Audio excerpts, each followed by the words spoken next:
بسم الله الرحمن الرحيم ياسين والقرآن الحكيم إنك لمن المرسلين على صراط مستقيم تنزيل العزيز الرحيم لتنذر قوما ما أنذر آباؤهم فهم غافلون لقد حق القول على أكثرهم فهم لا يؤمنون إنا جعلنا في أعناقهم أغلالا فهي إلى الأذقان فهم مقمحون وجعلنا من بين أيديهم سدا ومن خلفهم سدا فأغشيناهم فهم لا يبصرون وسواء عليهم أأنذرتهم أم لم تنذرهم لا يؤمنون إنما تنذر من اتبع الذكر وخشي الرحمن بالغيب فبشره بمغفرة وأجر كريم إنا نحن نحيي الموتى ونكتب ما قدموا وآثارهم وكل شيء أحصيناه في إمام مبين واضرب لهم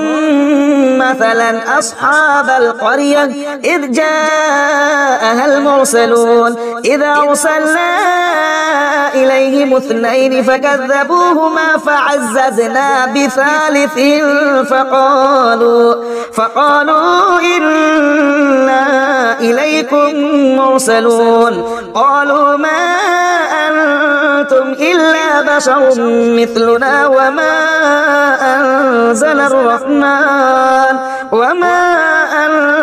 أنزل الرحمن من شيء إن أنتم إلا تكذبون قالوا ربنا يعلم إنا إليكم لمرسلون وما علينا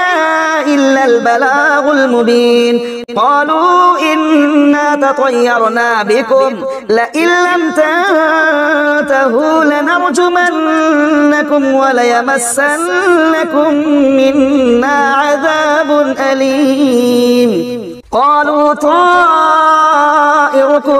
معكم أئن ذكرتم بل أنتم قوم مسرفون وجاء من أقصى المدينة رجل يسعى قال يا قوم اتبعوا المرسلين اتبعوا من لا يسألكم أجرا وهم مهتدون وما لي لا أعبد الذي فطرني وإليه ترجعون أأتخذ من دونه آلهة إن يردني الرحمن بضر لا تغن عني شفاعتهم شيئا ولا ينقذون إني إذا لفي ضلال مبين إني آمنت بربكم فاسمعون قيل ادخل الجنة قال يا ليت قومي يعلمون بما غفر لي ربي وجعلني من المكرمين وما أنزلنا على قومه من بعده من جند من السماء وما كنا منزلين إن كانت إلا صيحة واحدة فإذا هم خامدون يا حسرة على العباد ما يأتيهم من رسول إلا كانوا به يستهزئون ألم يروا كم أهلكنا قبلهم من القرون أنهم إليهم لا يرجعون وإن كل لما جميع لدينا محضرون وآية لهم الأرض الميتة أحييناها وأخرجنا منها حبا فمنه يأكلون وجعلنا فيها جنات من نخيل وأعناب وفجرنا فيها من العيون ليأكلوا من ثمره وما عملته أيديهم أفلا يشكرون سبحان الذي خلق الأزواج كلها مما تنبت الأرض ومن أنفسهم ومما لا يعلمون وآية لهم الليل نسلخ منه النهار فإذا هم مظلمون والشمس تجري لمستقر لها ذلك تقدير العزيز العليم والقمر قدرناه منازل حتى عاد كالعرجون القديم لا الشمس ينبغي لها أن تدرك القمر ولا الليل سابق النهار وكل في فلك يسبحون وآية لهم أنا حملنا ذريتهم في الفلك المشحون وخلقنا لهم من مثله ما يركبون وإن نشأ نغرقهم فلا صريخ لهم ولا هم ينقذون إلا رحمة منا ومتاعا إلى حين وإذا قيل لهم اتقوا ما بين أيديكم وما خلفكم لعلكم ترحمون وما تأتيهم من آية من آيات ربهم إلا كانوا عنها معرضين وإذا قيل لهم أنفقوا مما رزقكم الله قال الذين كفروا للذين آمنوا أنطعم من لو يشاء الله أطعمه إن أنتم إلا في ضلال مبين ويقولون متى هذا الوعد إن كنتم صادقين ما ينظرون إلا صيحة واحدة تأخذهم وهم يخصمون فلا يستطيعون توصية ولا إلى أهلهم يرجعون ونفخ في الصور فإذا هم من الأجداث إلى ربهم ينسلون قالوا يا ويلنا من بعثنا من مرقدنا هذا ما وعد الرحمن وصدق المرسلون إن كانت إلا صيحة واحدة فإذا هم جميع لدينا محضرون فاليوم لا تظلم نفس شيئا ولا تجزون إلا ما كنتم تعملون إن أصحاب الجنة اليوم في شغل فاكهون هم وأزواجهم في ظلال على الأرائك متكئون لهم فيها فاكهة ولهم ما يدعون سلام قولا من رب رحيم وامتازوا اليوم أيها المجرمون ألم أعهد إليكم يا بني آدم ألا تعبدوا الشيطان إنه لكم عدو مبين وأن اعبدوني هذا صراط مستقيم ولقد أضل منكم جبلا كثيرا أفلم تكونوا تعقلون هذه جهنم التي كنتم توعدون اصلوها اليوم بما كنتم تكفرون اليوم نختم على أفواههم وتكلمنا أيديهم وتشهد أرجلهم بما كانوا يكسبون ولو نشاء لطمسنا على أعينهم فاستبقوا الصراط فأنى يبصرون ولو نشاء لمسخناهم على مكانتهم فما استطاعوا مضيا ولا يرجعون ومن نعمره ننكسه في الخلق أفلا يعقلون وما علمناه الشعر وما ينبغي له إن هو إلا ذكر وقرآن مبين لينذر من كان حيا ويحق القول على الكافرين أولم يروا أنا خلقنا لهم مما عملت أيديهم أيدينا أنعاما فهم لها مالكون وذللناها لهم فمنها ركوبهم ومنها يأكلون ولهم فيها منافع ومشارب أفلا يشكرون واتخذوا من دون الله آلهة لعلهم ينصرون لا يستطيعون نصرهم وهم لهم جند محضرون فلا يحزنك قولهم إنا نعلم ما يسرون وما يعلنون أولم ير الإنسان أنا خلقناه من نطفة فإذا هو خصيم مبين وضرب لنا مثلا ونسي خلقه قال من يحيي العظام وهي رميم قل يحييها الذي أنشأها أول مرة وهو بكل خلق عليم الذي جعل لكم من الشجر الأخضر نارا فإذا أنتم منه توقدون أوليس الذي خلق السماوات والأرض بقادر على أن يخلق مثلهم بلى وهو الخلاق العليم إنما أمره إذا أراد شيئا أن يقول له كن فيكون فسبحان الذي بيده ملكوت كل شيء وإليه ترجعون بسم الله الرحمن الرحيم الرحمن علم القرآن خلق الإنسان علمه البيان الشمس والقمر بحسبان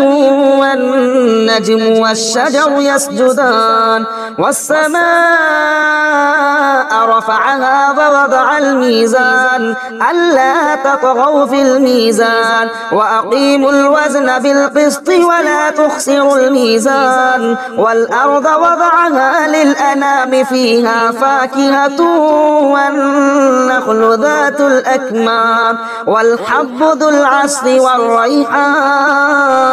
فبأي آلاء ربكما تكذبان خلق الإنسان من صلصال كالفخار وخلق الجان من مارج من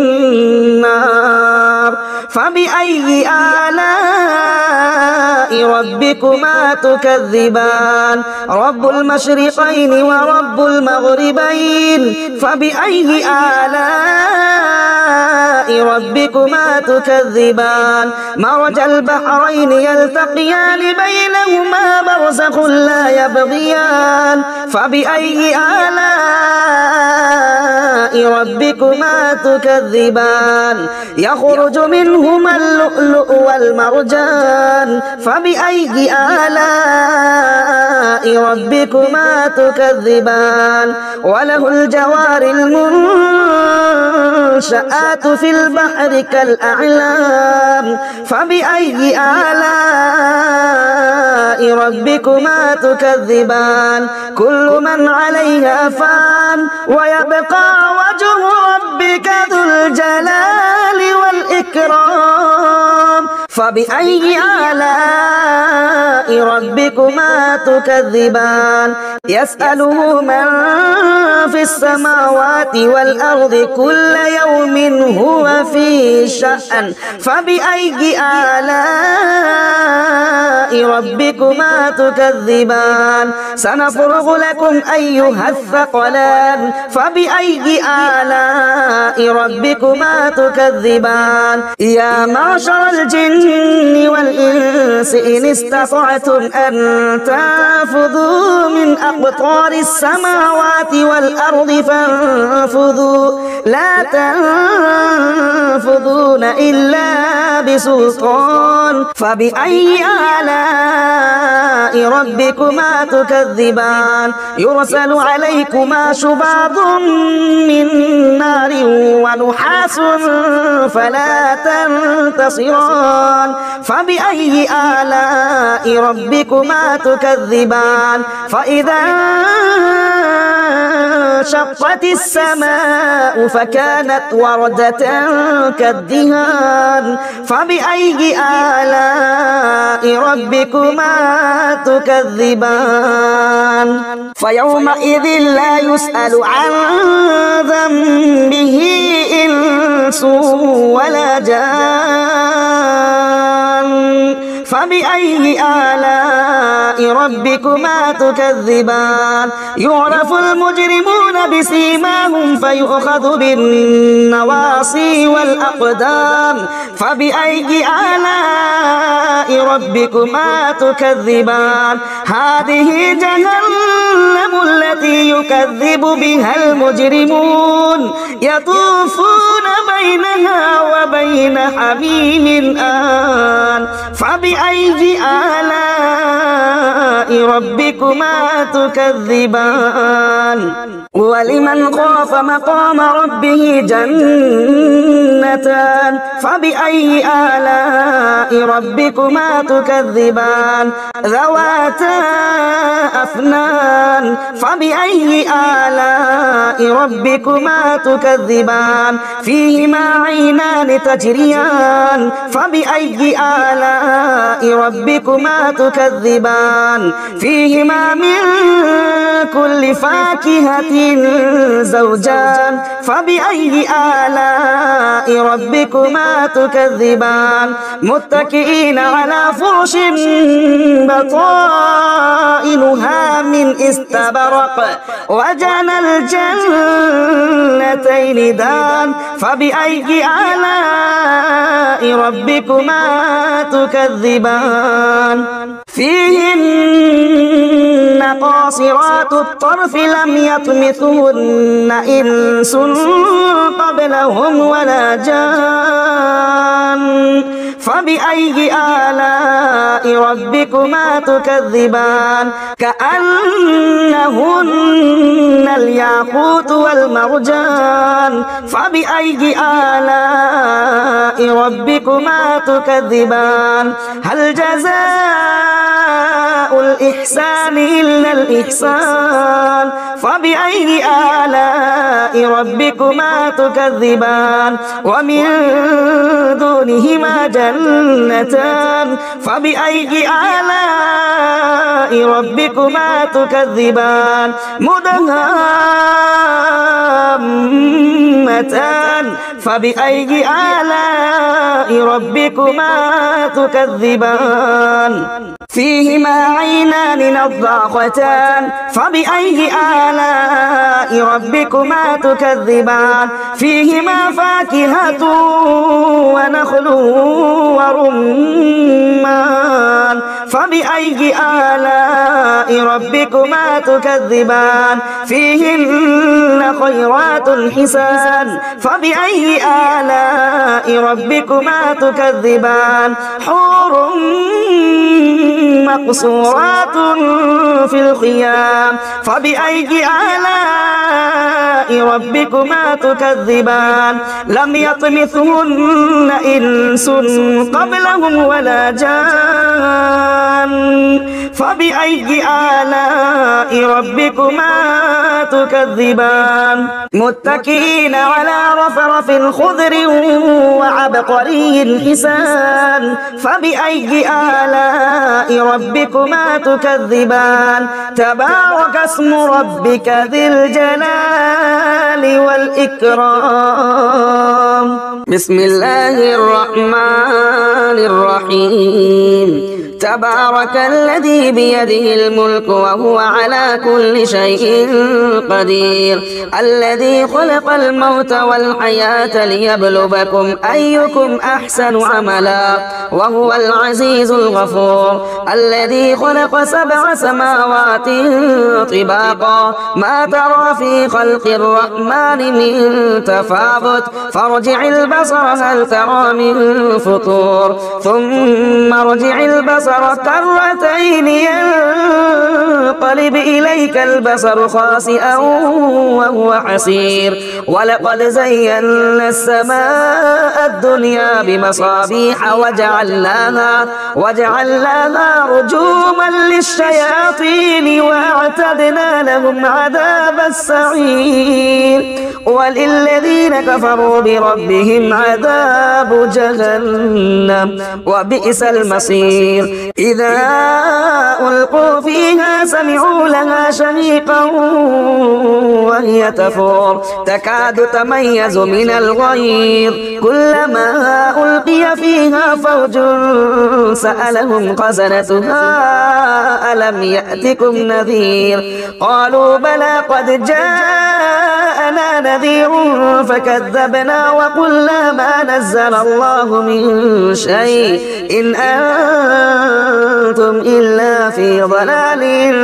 كبير وقالوا لو كنا نسمع أو نعقل ما كنا في أصحاب السعير فاعترفوا بذنبهم فسحقا لأصحاب السعير إن الذين يخشون ربهم بالغيب لهم مغفرة وأجر كبير وأسروا قولكم أو اجهروا به إنه عليم بذات الصدور ألا يعلم من خلق وهو اللطيف الخبير هو الذي جعل لكم الأرض ذلولا فامشوا في مناكبها وكلوا من رزقه وإليه النشور أأمنتم من في السماء أن يخسف بكم الأرض فإذا هي تمور أم أمنتم من في السماء أن يرسل عليكم حاصبا فستعلمون كيف نذير ولقد كذب الذين من قبلهم فكيف كان نكير أولم يروا إلى الطير فوقهم صافات ويقبض ما يمسكهن إلا الرحمن إنه بكل شيء بصير أمن هذا الذي هو جند لكم ينصركم من دون الرحمن إن الكافرون إلا في غرور أمن هذا الذي يرزقكم إن أمسك رزقه بل لجوا في عتو ونفور أفمن يمشي مكبا على وجهه أهدى أمن يمشي صبيا على صراط مستقيم قل هو الذي أنشأكم وجعل لكم السمع والأبصار والأفئدة قليلا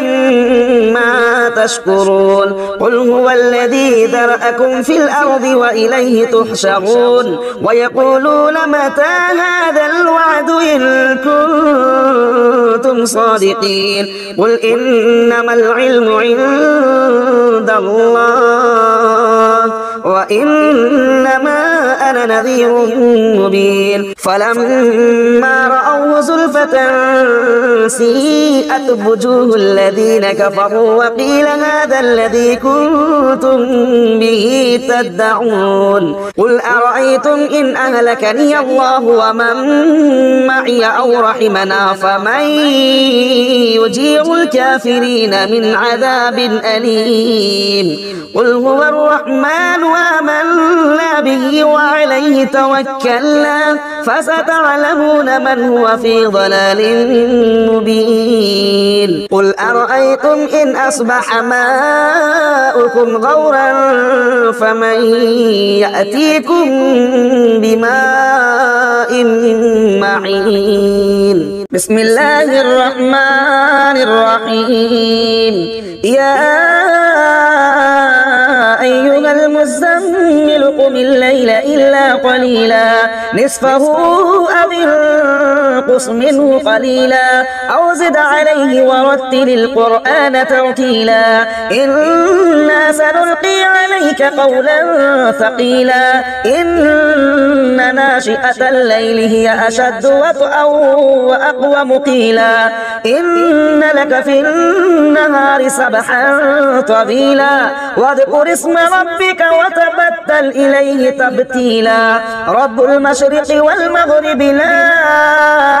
إله إلا هو فاتخذه وكيلا واصبر على ما يقولون وهجرهم هجرا جميلا وذرني والمكذبين أولي النعمة ومهلهم قليلا إن لدينا أنكالا وجحيما وطعاما ذا غصة وعذابا أليما يوم ترجف الأرض والجبال وكانت الجبال كثيبا مهيلا إنا أرسلنا إليكم رسولا شاهدا عليكم كما أرسلنا إلى فرعون رسولا فعصى فرعون الرسول فأخذناه أخذا وبيلا فكيف تتقون إن كفرتم يوما يجعل البلدان شيبا السماء منفطر به كان وعده مفعولا إن هذه تذكرة فمن شاء اتخذ إلى ربه سبيلا إن ربك يعلم أنك تقوم أدنى من ثلثي الليل ونصفه وثلثه وطائفة من الذين معك والله يقدر الليل والنهار علم أن لن تحصوه فتاب عليكم فاقرؤوا ما تيسر من القرآن علم أن سيكون منكم مرضى وآخرون يضربون في الأرض يبتغون من فضل الله وآخرون يقاتلون في سبيل الله فاقرؤوا ما تيسر منه وأقيموا الصلاة وآتوا الزكاة وأقرضوا الله قرضا حسنا وما تقدموا لأنفسكم من خير تجدوه عند الله هو خيرا وأعظم أجرا واستغفروا الله إن الله غفور رحيم بسم الله الرحمن الرحيم إذا وقعت الواقعة ليس لوقعتها كاذبة خافضة رافعة إذا رجت الأرض رجا وبست الجبال بسا فكانت هباء منبثا وكنتم أزواجا ثلاثة فأصحاب الميمنة ما أصحاب الميمنة وأصحاب المشأمة ما أصحاب المشأمة والسابقون السابقون أولئك المقربون في جنات النعيم ثلة من الأولين وقليل من الآخرين على سرر موضونة متكئين عليها متقابلين يطوف عليهم بلدان مخلدون بأكواب وأباريق وكأس من معين لا يصدعون عنها ولا ينزفون وفاكهة مما يتخيرون ولحم طير مما يشتهون وحور عين كأمثال اللؤلؤ المكنون جزاء بما كانوا يعملون لا يسمعون فيها لغوا ولا تأثيما إلا قيلا سلاما سلاما. وأصحاب اليمين ما أصحاب اليمين في سدر مخضود وطلح منضود وظل ممدود وماء مسكوب وفاكهة كثيرة لا مقطوعة ولا ممنوعة وفرش مرفوعة إنا أنشأناهن إنشاء فجعلناهن أبكارا عربا أترابا لأصحاب اليمين ثلة من الأولين وثلة من الآخرين. وأصحاب الشمال ما أصحاب الشمال في سموم وحميم وظل من يحموم لا بارد ولا كريم إنهم كانوا قبل ذلك مترفين وكانوا يصرون على الحنث العظيم وكانوا يقولون أئذا متنا وكنا ترابا وعظاما أئنا لمبعوثون أو آباؤنا الأولون قل إن الأولين والآخرين لمجموعون إلى ميقات يوم معلوم ثم إنكم أيها الضالون المكذبون لآكلون من شجر من